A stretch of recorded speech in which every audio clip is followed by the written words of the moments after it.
Bonjour à chacun et chacune, ainsi qu'à nos auditeurs. Soyez les bienvenus dans la maison du Seigneur pour entendre le message qu'il a pour nous ce matin.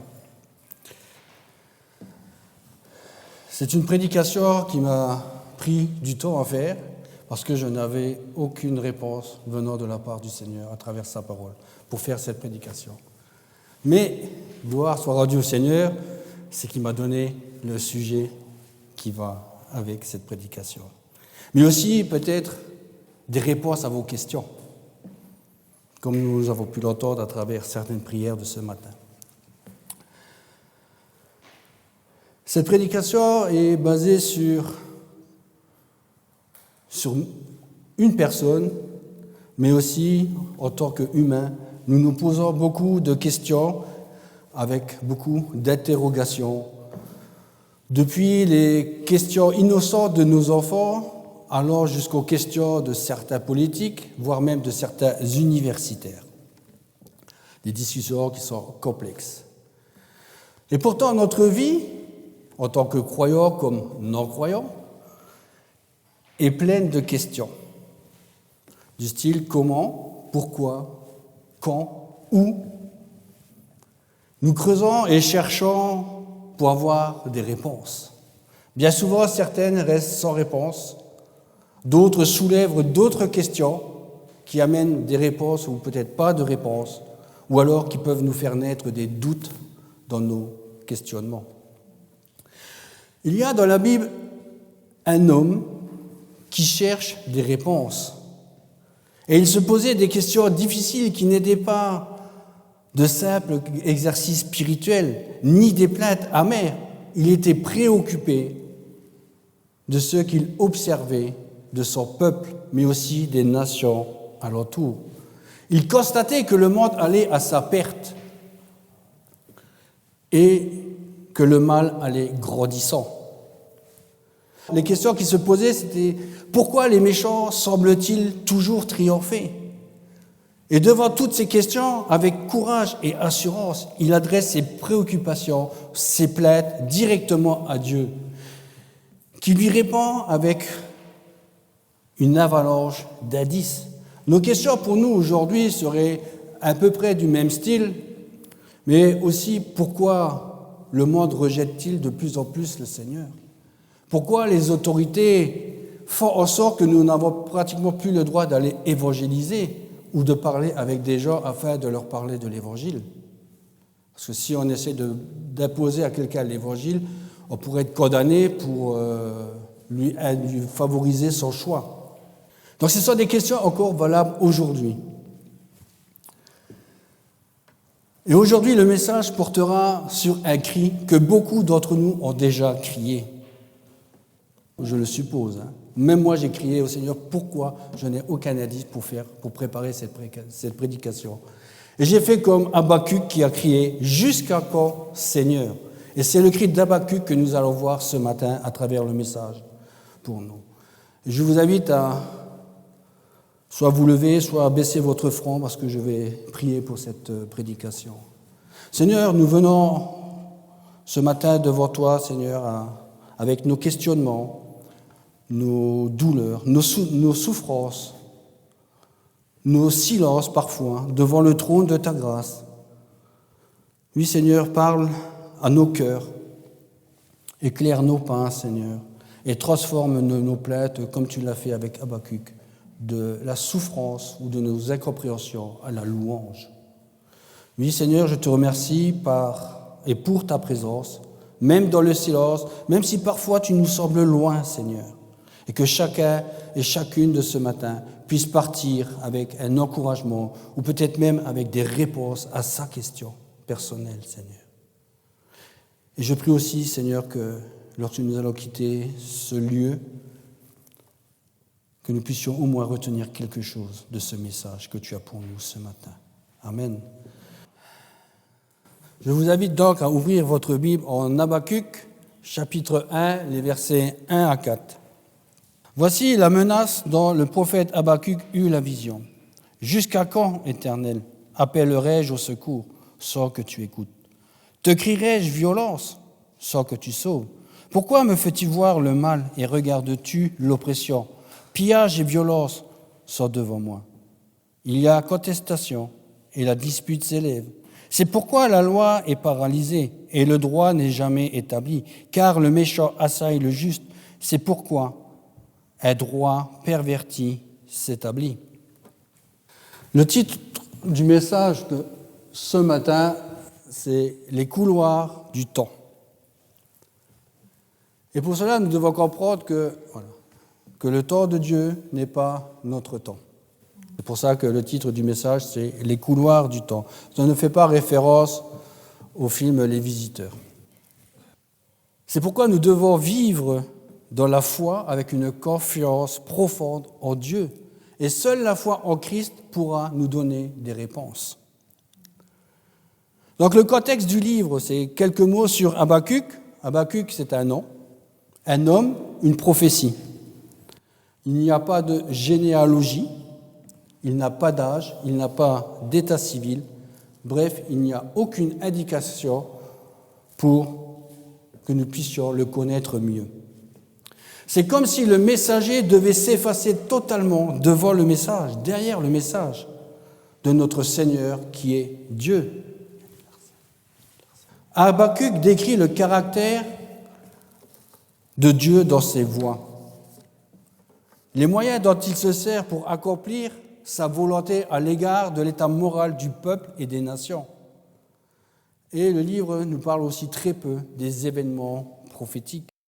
La date de la rédaction du livre est située vers les années 600 avant Jésus-Christ, soit peu de temps avant l'invasion babylonienne et l'exil d'Israël, ce qui ferait d'Habakkuk un contemporain de Jérémie.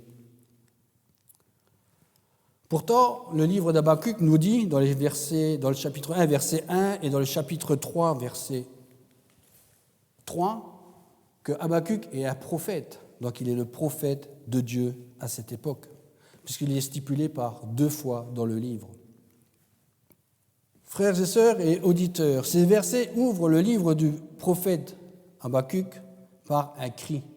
Ce cri est aussi notre cri à notre époque. Face aux guerres, à l'injustice, aux abus, aux crises économiques, à la souffrance, à nos questionnements, nous nous demandons parfois: où est Dieu? Pourquoi Dieu ne répond-il pas à nos prières? Pourquoi Dieu n'agit-il pas dans le monde?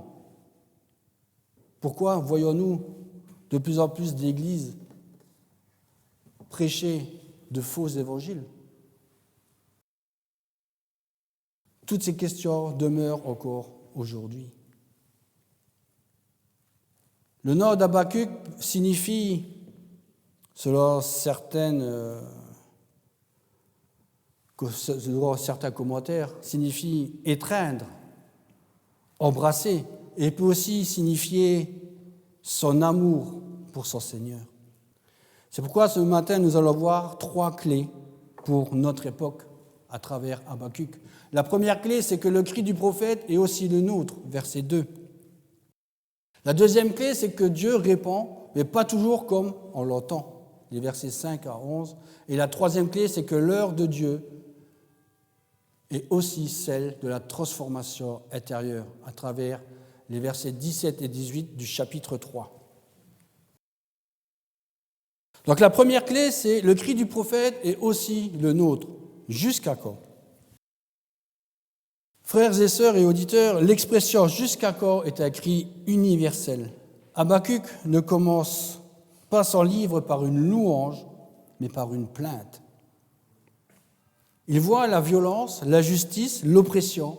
Il crie à Dieu, mais Dieu semble rester silencieux, loin de la préoccupation d'Habakkuk. Jusqu'à quand, ô Éternel, est une question que beaucoup de personnes se posent aujourd'hui face aux guerres, aux souffrances et à tout ce que le monde propose. En réalité, ce cri n'est pas un cri de manque de foi, mais c'est une foi qui ose questionner.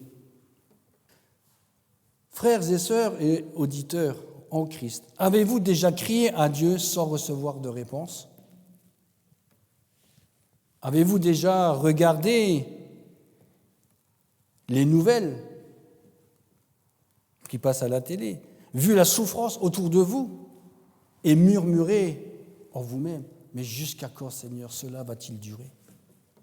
Si c'est oui, vous êtes en bonne compagnie avec le prophète Habakkuk, qui a crié ce même cri il y a bien des siècles en arrière. Et aujourd'hui, ce cri résonne encore dans nos cœurs, dans nos pensées, dans nos rues, dans nos foyers. Ce cri est un cri authentique, parce qu'il ne cache pas sa douleur derrière des mots pieux. Ce cri est spirituel, il ne se détourne pas de Dieu, il se tourne vers lui. Et ce cri est aussi notre cri, aujourd'hui, devant les guerres, les abus, les injustices sociales, nos souffrances.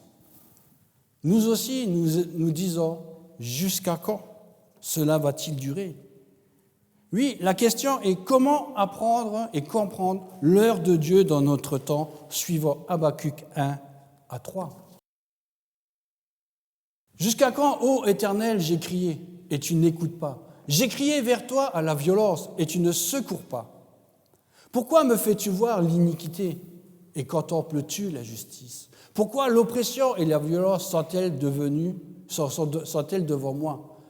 Il y a des querelles et la discorde s'élève. Là, c'était à travers le peuple qu'il voyait tout ça. Mais dans le monde, c'est pareil. Même encore aujourd'hui, entre chrétiens, il y a des murmures, il y a des disputes, il y a des querelles et des discordes. Et pour comprendre l'heure de Dieu dans notre temps, à la lumière d'Habakkuk 1 à 3, il faut nous plonger dans le cœur du prophète qui cria à l'Éternel. Jusqu'à quand, face à l'injustice que le monde avait à cette époque. Et nous, aujourd'hui, nous faisons pareil, à travers ce qui se passe aujourd'hui, à notre époque. Et alors, laissons-nous nous transporter dans un royaume qui n'est ni mesurable, ni tangible, celui du temps. D'où le titre, les couloirs du temps. Et c'est dans le temps de Dieu. Vous et moi, nous vivons dans une cage voilée de la vie que nous appelons le présent. Notre vie, ainsi que notre perspective, est basée sur le moment que nous vivons. Le présent, passé et futur. Si je désire savoir l'heure qu'il est, je regarde la montre au poignet ou je regarde l'horloge qui est suspendue en face de moi. Pour le jour, le mois et l'année, il a été créé des calendriers. Et ceci est le temps soigneusement noté et mesuré. Et c'est Dieu qui a créé cela. En Genèse 1, verset 14. Dieu dit qu'il y ait des luminaires dans l'étendue du ciel pour séparer le jour d'avec la nuit, que ce soit des signes pour marquer les époques, les jours et les années. Tout cela est objectif, c'est mesurable, compréhensible et conscient. Mais Dieu est esprit et n'est pas du tout ainsi. Il vit et œuvre hors de notre temps terrestre, au-delà du tic-tac des horloges et des calendriers. Il est hors du temps terrestre, tout en y étant dedans. Notre vie est comme un film, un train où se succèdent différents plans de notre vie par lesquels nous passons. Notre vie est un voyage constant. Donc là, j'ai mis 2 images avec 2 paysages différents. Si je vais Paris et Marseille, j'aurai plein de paysages qui vont passer devant moi. Et bien, dans notre vie, c'est pareil. Donc, notre vie est un voyage constant, de la naissance à la mort. Le paysage change, les gens changent, les besoins se transforment, mais le train continue sa marche. La vie, c'est le train et non la gare. Mais Dieu ne le voit pas ainsi. Dieu connaît toutes les séquences du paysage de notre vie à la fois, en même temps que d'autres milliards d'autres personnes, du passé, présent et futur, parce que Dieu est transcendant. Nous vivons dans un espace clos de notre cage voilée qui s'appelle le temps. Et cela nous pose des problèmes. Pourquoi ? Parce que nous regardons par le mauvais côté du télescope. Je ne sais pas si vous avez déjà fait avec les jumelles. Quand je regarde par le petit trou, je fais comme ça. Je vois bien ce qui est loin. Et si je fais l'inverse, ce qui est près est très loin. Si on regarde dans notre petitesse et notre compréhension que nous avons, la compréhension de Dieu est très loin pour nous. Pourquoi ? Parce que nous sommes des créatures limitées. Du fait que lorsqu'il s'agit de regarder ou de contempler le panorama de Dieu, de celui qui nous a créés, de celui qui voit tout, qui sait tout, qui nous connaît et qui est transcendant, nous marchons en réalité dans un brouillard de nuit comme de jour. Mes amis et croyants en Christ, quel que soit notre raisonnement, Dieu semblera toujours injuste à quiconque est pris dans les rouages du temps. À travers tout ce qui se passe dans le monde, si nous restons les yeux fixés sur ce qui se passe, on ne comprendra pas la logique de Dieu. Et tant que nous ne serons pas dans la présence de Dieu, et que lorsque l'univers sera restauré, seulement là, nous comprendrons pourquoi et quel a été le rôle de la méchanceté, le rôle du mal, de l'injustice, des épreuves, même de la mort des enfants, etc., etc. Mais pour l'instant, nous ne voyons pas grand-chose derrière le voile de notre vie, de notre petit espace clos, de notre cage voilée que nous appelons le temps. Nous ne pouvons que faire confiance en un Dieu qui sait tout. Mais pour cela, nous devons vivre dans la foi avec une confiance profonde en Dieu. Et il n'y a que Christ qui pourra nous donner des réponses à nos questions. Et ce n'est qu'au terme de l'histoire de l'humanité, dans la présence de notre Créateur, que nous pourrons comprendre ce que veut vraiment dire toute chose concourt au bien de celui qui croit. Frères et sœurs et auditeurs en Christ, avoir la foi, c'est croire à l'avance ce qui ne prendra son sens que dans le futur. Oui, c'est dur à comprendre, c'est dur à l'admettre. Mais en attendant, tout ce que Dieu fait est parfait en son temps, au bon moment, ni 5 minutes avant, ni 5 minutes après, au moment exact. Le film de notre vie est rempli de souffrance, de peine, de joie, d'épreuves, de tribulations et de mort. Alors que faire devant tout cela ? Comment vivre dans le brouillard de notre cage voilée que nous appelons le temps ? Dans cet espace clos, sans savoir de quoi sera fait demain ? Surtout lorsque nous n'entendons plus la voix du Seigneur nous parler ou nous rassurer à travers sa parole. Pour cela, il y a 2 solutions. Petit A, découvrir comment Dieu agit, donc comprendre sa façon dont il gère l'univers, puisqu'il est souverain en toutes choses. Et la deuxième, petit B, c'est de vivre avec foi, dans une confiance profonde en Dieu. Et pour cela, j'ai pris 2 fois un exemple qui se trouve dans le livre d'Esther. Chapitre 3. Esther, chapitre 3. C'est Aman, un responsable du roi, qui met au point un plan de génocide pour exterminer le peuple juif qui se trouve en Perse, qui était resté en Perse suite à l'exil qui devait retourner à Jérusalem. Pourtant, Dieu n'est pas dépourvu devant ce futur génocide. Parce que le livre est écrit dans la perspective et dans la présence transcendante de Dieu. Dieu n'est jamais dépourvu de quoi qui se passe dans le monde. Il connaît tout à l'avance. Et si vous voulez découvrir comment Dieu a agi au temps d'Esther et encore de nos jours, souvenez-vous de 2 choses. Premièrement, la vie est souvent remplie de périodes de silence prolongé. Ces périodes sont aussi significatives que celles où il parle.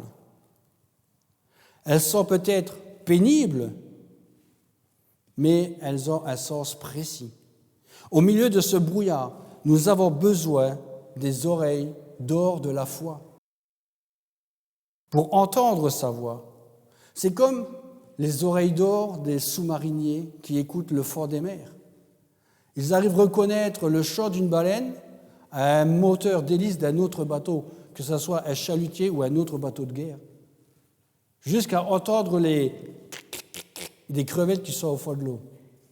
Ils ont les oreilles d'or des mers. Et la question est, est-ce que nous avons les oreilles d'or de l'Évangile?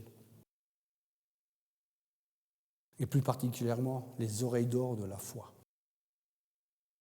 Et pour entendre sa voix, nous devons plonger nos regards dans la parole de Dieu. Il faut avoir du discernement pour comprendre les moments décisifs de la vie, ainsi que les événements significatifs qui sont souvent subtils dans notre vie. Regardons le chapitre 6 d'Esther, verset 1. Cette nuit-là, le roi ne put pas dormir et il se fit apporter le livre des Annales, les chroniques. On les lut devant le roi.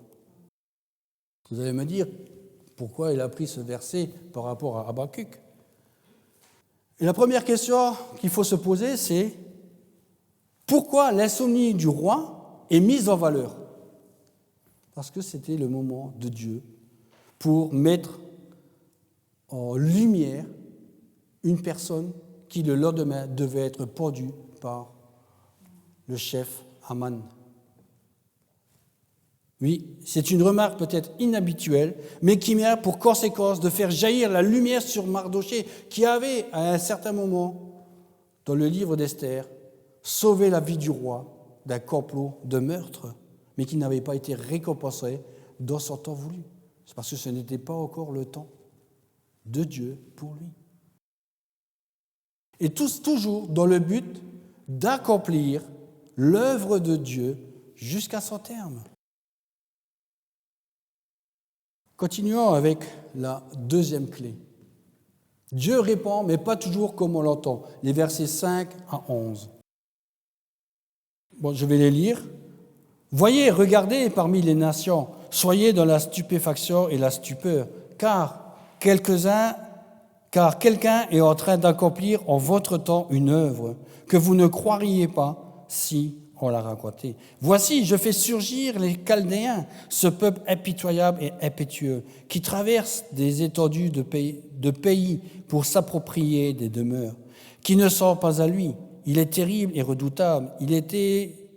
Il établit de lui-même son droit et sa suprématie. Ses chevaux sont plus légers que les léopards, plus mordants que les loups du soir. Ses cavaliers se déploient, ses cavaliers viennent de loin. Ils volent comme l'aigle qui fond sur sa proie. Tout ce peuple arrive par la violence, le visage tendu vers l'avant. Ils entassent des captifs comme du sable. C'est lui qui se moque des rois. Les princes lui sautent un jeu. C'est lui qui se joue de toute forteresse. Il amoncelle de la terre et il prend d'assaut. Puis son ardeur se renouvelle. Il passe et ils seront coupables. Sa force à lui, voilà son Dieu. L'heure de Dieu n'est pas l'heure des hommes. Dieu ne répond pas immédiatement. Et quand il répond, ce n'est pas ce que le prophète attendait de ceux qui l'avaient demandé au Seigneur. Il annonce à Habakkuk qu'il va utiliser les Chaldéens, un peuple cruel, pour accomplir son jugement. Une réponse déroutante qui montre que Dieu agit souverainement, mais par des moyens inattendus, surprenants. Oui, Dieu agit, mais pas toujours comme nous le voulons. Dieu voit, même quand nous pensons qu'il détourne les yeux ou qu'il est absent. Dieu a un plan, même quand tout semble chaotique dans notre vie, ou si tout semble chaotique dans le monde. L'heure de Dieu est parfois une épreuve dans notre vie, mais elle est toujours une opportunité de foi, de grandir, d'apprendre. L'heure de Dieu n'est pas une horloge humaine. C'est un temps divin de révélation, de jugement et de foi éprouvée. Dans notre monde troublé, ce message nous invite à ne pas taire notre indignation spirituelle, chercher Dieu avec sincérité, même dans le doute. Croire que Dieu agit, même quand il semble silencieux. Voici le message d'un pasteur d'Afrique du Sud à l'époque de l'apartheid. Voici ce qu'il racontait. Il priait chaque jour pour la fin de la ségrégation. Et pourtant, un jour, les murs sont tombés. Il a compris que Dieu n'était pas absent, mais qu'il préparait l'heure de sa justice. Pendant des années, il a prié, rien n'a changé, jusqu'au jour où les murs sont tombés. Dans notre vie, c'est pareil. Nous avons des souffrances, il y a des choses, jusqu'au jour où, même si on croit que Dieu n'agit pas, le temps voulu sera le bon moment pour Dieu. Mais nous, dans notre petitesse, nous pensons tout de suite avoir tout de suite. Je suis malade, c'est pas normal. J'ai eu un accident, c'est pas normal. Pourquoi ? Parce que nous restons dans notre temps, dans notre vase fermé. Alors qu'on devrait regarder à Dieu et se poser les bonnes questions. Si c'est arrivé, c'est que Dieu l'a voulu pour une bonne raison, laquelle je ne la connais pas. Mais Dieu sait qu'un jour, mon heure va arriver. Mais pour l'instant, c'est le temps de Dieu. Et ceci nous amène maintenant à la troisième clé, la transformation intérieure. Oui, l'heure de Dieu est aussi celle de la transformation intérieure. Le livre d'Habakkuk s'est ouvert sur une plainte, sur une souffrance, sur des cris d'incompréhension de ce qui se passait dans le monde, sur la perplexité devant le mystère de l'injustice. Mais ce cri ne s'est pas arrêté à ce cri de plainte. Le livre d'Habakkuk se termine par une prière sublime et une foi conquérante. Chapitre 3, versets 17 à 18. Et là, je vais lire de 16 à 19. Habakkuk 3, versets 16 à 19. J'ai entendu, et mes entrailles ont frémi. À ce bruit, mes lèvres ont tremblé, mes os se dissolvent, et sans bouger, je frémis, d'attendre le jour de la détresse, où notre assaillant montera contre le peuple, car le figuier ne fleurira pas, point de vendange dans les vignes. La production de l'olivier sera décevante, les champs ne donneront plus de nourriture, le petit bétail disparaîtra de l'enclos, point de gros bétail dans les étables. Mais moi, j'exulterai en l'Éternel. Je veux trouver l'allégresse dans le Dieu de mon salut. L'Éternel, mon Seigneur, est ma force. Il rend mes pieds semblables à ceux des biches et me fait marcher sur les hauteurs, au chef de chœur avec des instruments à cordes. C'est là l'heure de Dieu. Dieu transforme nos plaintes en louanges, nos doutes en confiance, nos attentes en espérance. Les versets 16 à 17 montrent la galère par où ils vont passer. Mais devant toute cette misère, devant toute cette souffrance, cette tristesse, ils trouvent le moyen de louer l'Éternel, d'avoir la confiance en lui. C'est l'heure de la transformation, de transformer nos plaintes en louanges, notre doute en confiance, notre attente en espérance. Frères et sœurs et auditeurs, que faire quand Dieu semble silencieux, loin de nous? Ne taisez pas notre cri. Dieu accueille nos questions, nos prières, nos plaintes. Restons fidèles dans l'attente. L'heure de Dieu viendra. Laissons Dieu nous transformer, comme Habakkuk, passant de la peur à la foi et de la confiance à l'espérance. Aujourd'hui, si ton cri est celui-ci, jusqu'à quand, Seigneur? Sache que Dieu t'écoute. Il ne t'a pas oublié. Mais le temps de Dieu n'est pas ton temps. Il travaille même dans le silence, même s'il nous semble être loin. Et il t'invite à marcher par la foi, non par la vue. Vivant dans la foi, avec une confiance profonde en Dieu, seule la parole de Dieu nous donnera des réponses.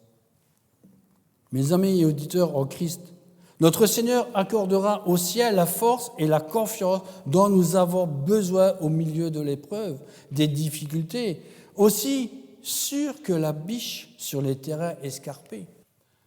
Je ne sais pas si vous avez déjà fait des promenades en montagne. Quand vous voyez les bouquetins qui se baladent sur les rochers à droite, à gauche, ils n'y vont pas tremblants, ils y marchent avec assurance. Pour nous, c'est pareil. Devant tout ce tumulte chaotique que nous avons dans le monde, ou nos épreuves, nous devons marcher avec assurance, comme les bouquetins dans les montagnes. Pour l'instant, dans ce monde déchu où règne le mal, l'injustice, la souffrance sous toutes ses formes, nous, en tant qu'enfants de Dieu, nous avons besoin de vivre par la force de celui qui vit en nous, c'est-à-dire le Saint-Esprit, confiant de la victoire finale sur le mal, dans toute sa splendeur. Prenons conscience, comme le prophète Habakkuk, de nos propres limites par rapport au pouvoir et à la puissance infinie du Seigneur, ainsi qu'à sa souveraineté sur les éléments et sur les événements du monde. Devant tous ces événements, faisons comme Habakkuk, qui veut se réjouir en l'Éternel. Oui, mes amis et auditeurs,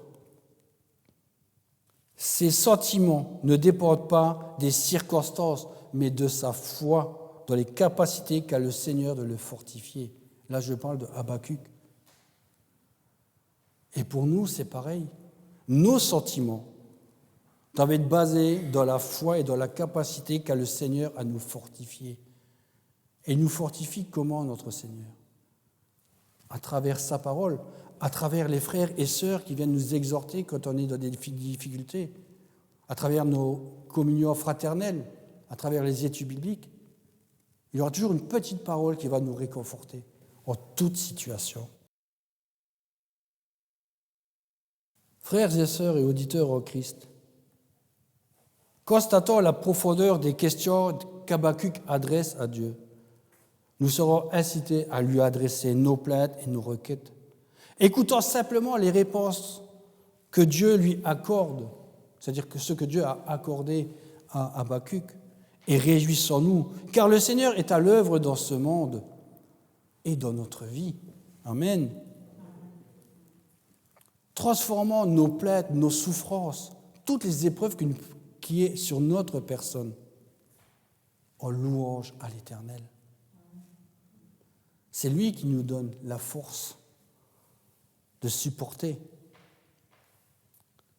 Oui, transformons nos plaintes, nos louanges en joie face au salut de l'Éternel.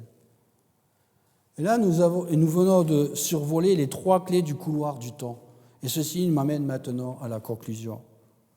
Frères et sœurs en Christ, si vous criez à l'Éternel, jusqu'à quand? Sachez qu'il vous écoute, qu'il vous entend. Il ne vous a pas oublié. Il travaille dans le silence. Quand plus rien ne va dans ta vie, quand tout semble sans vie, tout semble fade, lorsque tes difficultés semblent te submerger, que nous ne pouvons plus les supporter, rappelons-nous que la force du Seigneur est en nous et que nous sommes plus que vainqueurs par le Saint-Esprit. Alors détachons nos yeux de nos problèmes et regardons à celui qui a vaincu la mort et qui est vivant, assis à la droite de Dieu au ciel, à la droite du Père. C'est Christ. Et aujourd'hui, il nous invite à marcher par la foi, comme Habakkuk, jusqu'à la louange jaillisse. Et je terminerai avec ceci, marcher par la foi jusqu'à ce que la louange jaillisse. Soyez bénis dans le Seigneur.